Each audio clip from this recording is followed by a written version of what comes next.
Nick Ilkins, West Ham Fan TV. Just watched the Watford game. West Ham won. No, it wasn't. It was West Ham What? 3, Watford 1. Brilliant start, they weathered the storm in the second half, and it looks like we're a Premier League team again. Oh, mate, I couldn't believe it. 2-0 up in 10 minutes. 3-0 up in, was it 36, 37 minutes? I was when I was doing my watch along, I said, West Ham, where have you been all my life? It was just an absolutely incredible performance. One of the best, one of, if not probably the best first half I think we've seen since the start of the season, especially since the restart.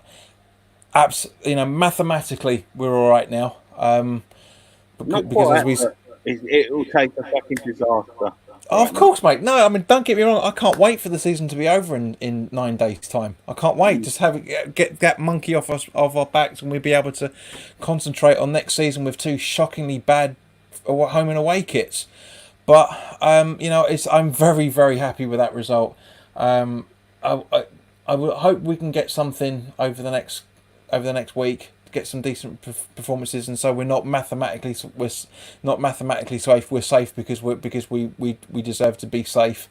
When I spoke to you a few weeks back, I said, if we don't see any fight, we're down. We saw a lot of fight tonight. There wasn't that many players that had a bad performance. Very happy, very very happy.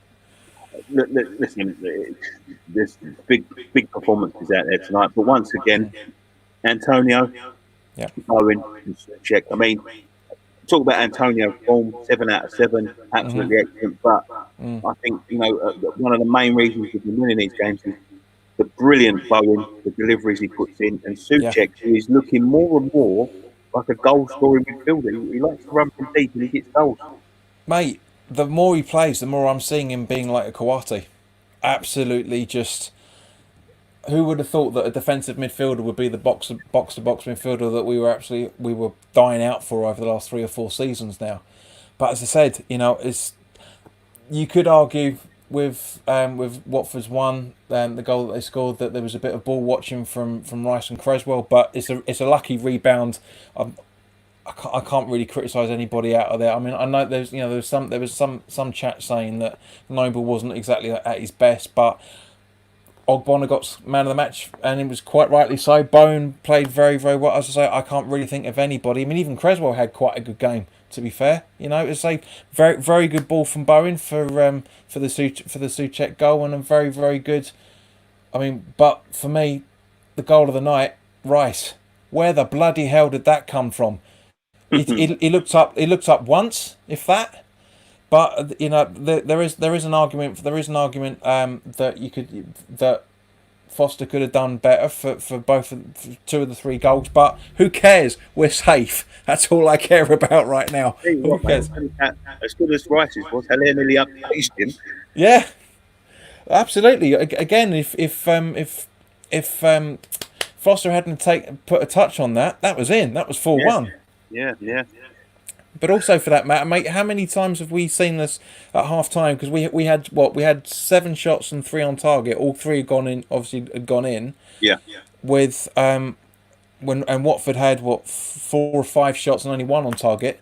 That's usually us. That's usually us at half time with 1 shot on target. We weathered a bit of a storm second half. I'm sure we were all sitting there with our hearts in our mouth and all that sort of thing. Yeah, but we can't keep going through this, John. Right? As a reflection of the season, we can talk about it. We know we're going to be a Premier League club next year.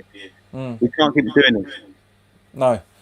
There was something I heard the other day that there's only been 3 other seasons where we've been worse off points than we are now. It was something along those lines. And I thought to myself, that's it. We have to go out all guns blazing next season. Get some decent. Get rid of the deadwood, as we keep saying every other season.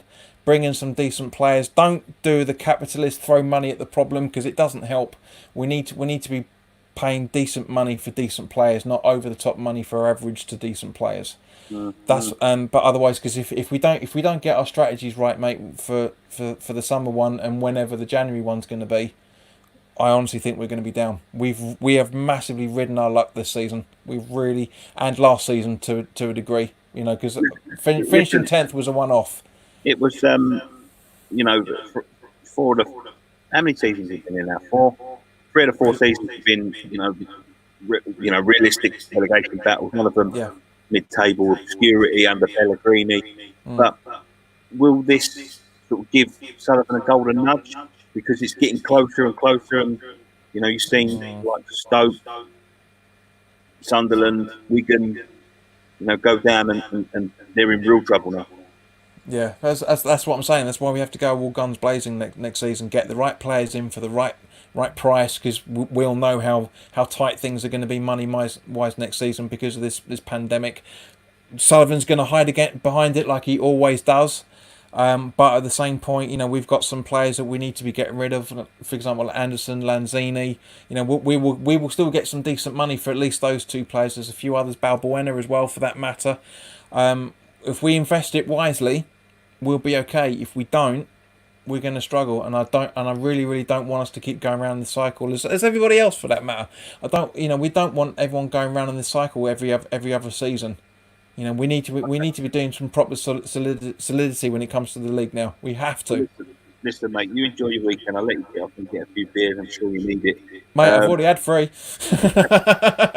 you get off, mate, I really appreciate you coming on. Thank you very much. Oh, mate, you take care of yourself.